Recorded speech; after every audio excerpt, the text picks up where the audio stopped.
Mais pourquoi j'avais fait cette gaffe? Attends, j'ai bien entendu, Marina est en cloque. Il fallait vite que je trouve une solution et en lisant vos commentaires, je me suis arrêtée à cette idée. Je me suis trompée, je parlais du bébé de ma tante. Il avait pas l'air de me croire. Non, c'est une blague, je raconte n'importe quoi. Poisson d'avril. Mais on est le 9 avril. Oui, je sais, mais on s'est pas vu le 1er avril, j'ai pas pu te faire de blague. Tu me crois, hein, Marina, pas enceinte. Ouais, je dois y aller. Mais qu'est-ce que tu voulais me dire? J'espérais au plus profond de moi qu'il m'avait cru parce que si Marina l'apprenait, moi j'étais morte. Oui, la gueule qui tire, Willy, vous vous êtes disputés? Il a l'air bizarre. Vite, mort, ne gâche pas notre trio. Je sais pas, j'ai fait une blague et... Quel genre de blague? Rien, c'est bien lui, ça, quand il kiffe quelqu'un, il devient chelou. Comment tu sais ça?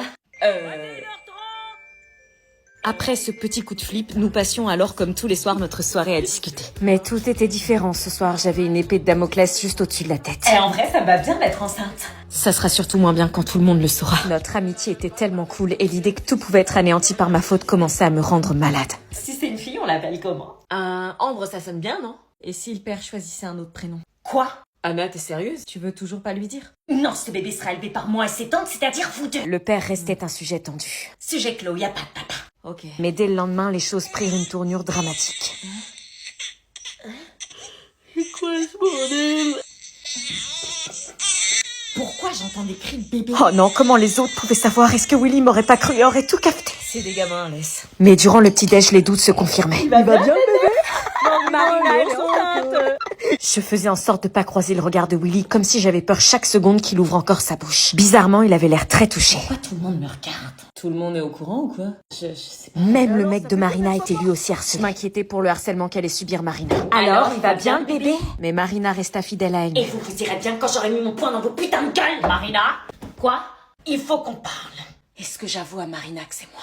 Bienvenue dans le journal d'une citadine à la campagne. Mon copain m'a proposé de passer un week-end à la campagne pour prendre l'air parce que je suis en pré-burnout au travail dans mon building parisien. J'ai dit ok, pourquoi pas. Mais en arrivant dans le Airbnb, j'ai fait tomber mes Jimmy Choo dans la gadoue. Allez hop, 3000 € envolés. Devant l'urgence de la situation, mon copain m'indiqua le magasin pour m'acheter des bottes et survivre. Oh, la malpolie. On ne sort pas de chez soi sans avoir fait un outfit of the day. La jupe, les bottes et le sac Jimmy Choo. Je me dirige donc vers le magasin qui va sauver mes fringues le temps d'un week-end en enfer. En arrivant dans le magasin, j'ai cherché le rayon bottes et j'ai vu la supercherie. Il y avait le choix entre des bottes vertes ou des bottes vertes. Hors de question de m'habiller avec du aigle. J'ai chopé la paire la plus verte puisqu'il y avait que du vert, mais appuyé la bœuf. J'ai jeté un œil aux fringues histoire de me remonter le moral, mais il y avait pas de Louboutin. Où sont les paires de Louboutin? À Paris, il y a une boutique tous les 3 mètres. Eh oh, Louboutin! En mangeant mon seum et en me dirigeant vers les caisses avec ma paire verte cacadois, je suis passée devant les poissons. Ah pas, disait-il. Oh non, les pauvres.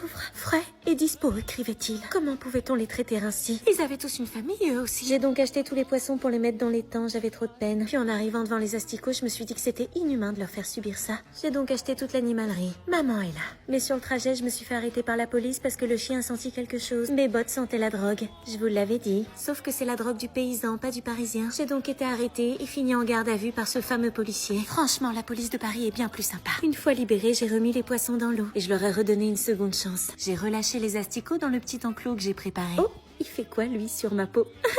Non, je veux pas copuler. J'ai envoyé un selfie à mes copines pour leur dire que je pensais à elles. Et elles m'ont envoyé notre petit rituel qu'on partage qu'à 3 sur la terrasse. Elles m'ont oublié les salopes. On a parcouru le chemin, on a tenu la distance. Et je te...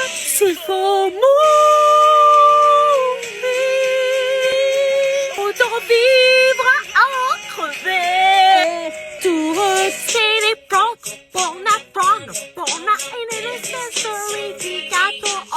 now you know so you stop to test me. Don't mean no hang. Tu me plaques comme une affiche. Je porte plainte pour coups et blessures. J'étais à 2 doigts de finir fou. Comportement, bah ouais. J'ai des comportements, bah ouais. Je suis dans mon comportement, bah ouais. J'ai des comportements, bah ouais. Les mecs ont bombé le torse, ah ouais. Oh, laissez-moi vivre comme je veux. Les pieds dans l'eau et la tête en feu. T'aimes pas, c'est la mode, ça passe sur Skyrock. C'était surtout cet été qu'elle était bien là, le soleil bleu.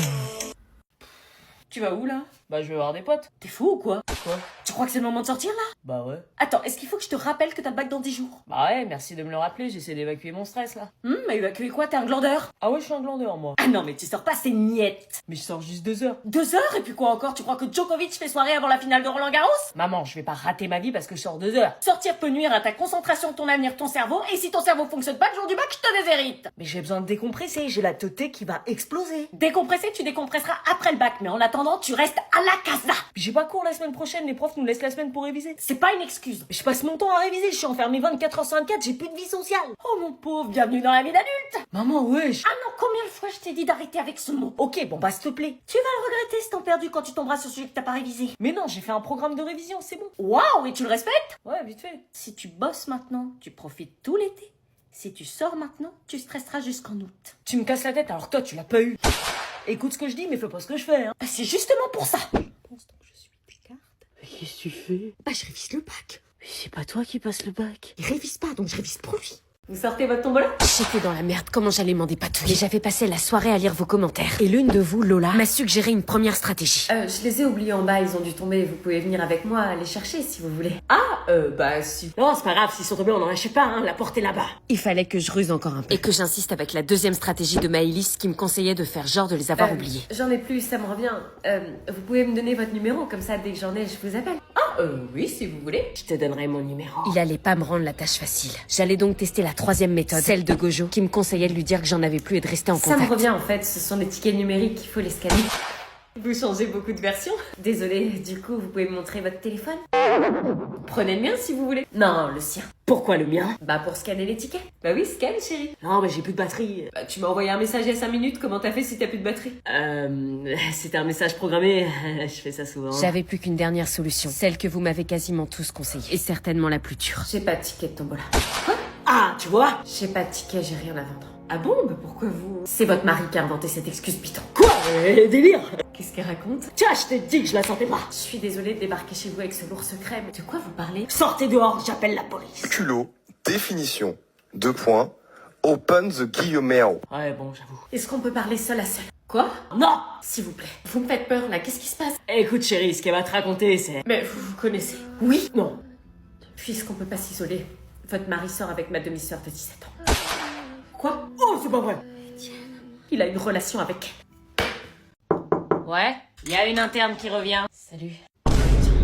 Ouais, c'est une blague. J'ai discuté avec sa mère, elle revient à l'internat. Je suis de retour. Elle revient après la honte qu'elle s'est tapée?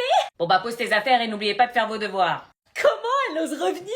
Elle peut pas changer de chambre. Quoi? Grave, depuis le temps que je le dis qu'elle doit changer de chambre. Non, y a plus de place disponible dans les autres chambres, donc je compte sur vous pour la réaccueillir sans faire de vagues. Super. Elle est pas au bout de ses surprises. Allez, je vous laisse. Je suis désolée. Tu vas regretter d'être revenu. Sandy, c'était au début que j'avais dit ça. Sandy.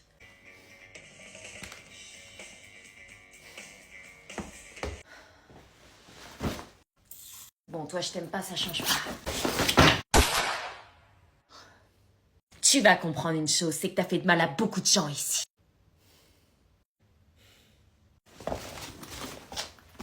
Je vais venger toutes les personnes que t'as insultées ici. Bébé. Oh merde. Salut. Salut. Je suis désolée, je voulais pas dire de mal de vous, c'était avant de vous connaître. Et en plus, c'est l'heure de manger. Est-ce que je vais manger avec eux ou est-ce que je saute le repas? Cette galette des voisins m'avait donné envie de vomir toute la soirée. Mais le lendemain matin, avant d'aller en cours, mon état s'était dégradé. Anna, il est 6h30, c'est l'heure de te lever. Mon ventre me faisait tellement mal et j'avais une de ces gerbes. Anna! Je me sens pas bien. Bah oui, entre les allers-retours incessants aux toilettes pour pisser et vomir, je n'avais pas pu fermer l'œil de la nuit. Viens prendre un petit déj au moins. Oh non, s'il te plaît, ne parle pas de petit déj. Tu ferais pas semblant d'être malade pour pas aller en cours. Je te dis que je me sens pas bien, tu peux pas me foutre la paix. Oh, calme-toi, tu parles à qui comme ça? Je suis désolée, j'étais énervée il y a 2 secondes et là j'ai envie de pleurer, je sais pas pourquoi. Tu pleures sans raison maintenant, j'ai rien dit. Non, laisse, je suis un peu patraque ce matin. Tu m'as pas l'air bien en effet, tu vas rester là aujourd'hui. Faut que j'aille pisser. Mais j'avais une fatigue tellement extrême, comme si un camion venait de me rouler dessus. Mais j'ignorais qu'à la fin de la journée, une surprise m'attendait. Toi? Ça va? Bah non, depuis que t'es là, qu'est-ce que tu fais là? Ta mère a prévenu ma mère que t'étais malade depuis la galette et puis bah ma mère m'a demandé de te ramener des tisanes. Trop gentil. C'est ma mère, pas moi, j'en ai rien à faire de ton état de santé. J'en ai rien à foutre de tes tisanes. Ok. T'as encore envie de vomir? Ça te regarde pas. Super chelou. T'es sûr que ça va? T'es allergique à la galette ou quoi? Casse-toi. Bon, si tu le dis. Bonne année, bonne année. Bonne année. Ah bah tiens, c'est le moment de recevoir tous les messages de bonne année. Grave. Ça va? On dirait que t'as vu un fantôme. Presque. Excusez-moi, je me sens pas très bien là. Quelle mouche la pique? Oh, tu sais, c'est les ados. Je reviens. Mais quelqu'un t'a envoyé un message? Mon ex vient de m'envoyer un message pour me souhaiter la bonne année. Quoi? Cyril, là, celui qui t'a brisé 4 fois le cœur cette année? Oui. Oh, donne-moi ton téléphone, je vais lui parler. Non, non, c'est pas la peine, je vais me débrouiller. Et tu lui réponds pas, hein, tu retombes pas dans ses filets. Non mais le culot qu'il a, me souhaiter une bonne année après le calvaire qu'il m'a fait vivre. Je suis censée dire quoi moi? Merci? On s'est pas parlé depuis 4 mois et il revient avec un message tout pourri, même pas personnalisé. Bon, réfléchis, est-ce que je lui réponds? J'hésite purée, mais ça me perturbe. Il écrit jamais pour rien. Il a quelque chose dans la tête et je veux savoir ce que c'est. Mais qu'est-ce que j'écris? Bon, on va faire simple, je vais simplement dire merci, connard. Non, pas connard. On va voir s'il me répond. Quoi? Déjà? Ce qu'il lui prend, il est au taquet ou quoi? Tu viens quoi depuis? Oh l'enfoiré! Il m'a trompé, j'ai pleuré 6 mois, j'ai passé une année de merde à cause de lui, il a le culot de me demander ça! Mais qu'est-ce qui m'énerve! Bon, ressaisis-toi, trouve quelque chose. Un truc à répondre, qui fait genre j'en ai rien à faire de lui. Ah si, je sais, on va entrer dans son jeu et on va voir si c'est sincère. Y a plus qu'à attendre qu'il me réponde maintenant. Bizarre, il m'a peut-être répondu, j'ai pas entendu. Seulement un vu. Putain, il a pas changé. Son message, c'était quoi? Simplement me rappeler qu'il était là, qu'il existait. Eh ben, ça a marché parce que maintenant je pense à lui et ça me fait souffrir.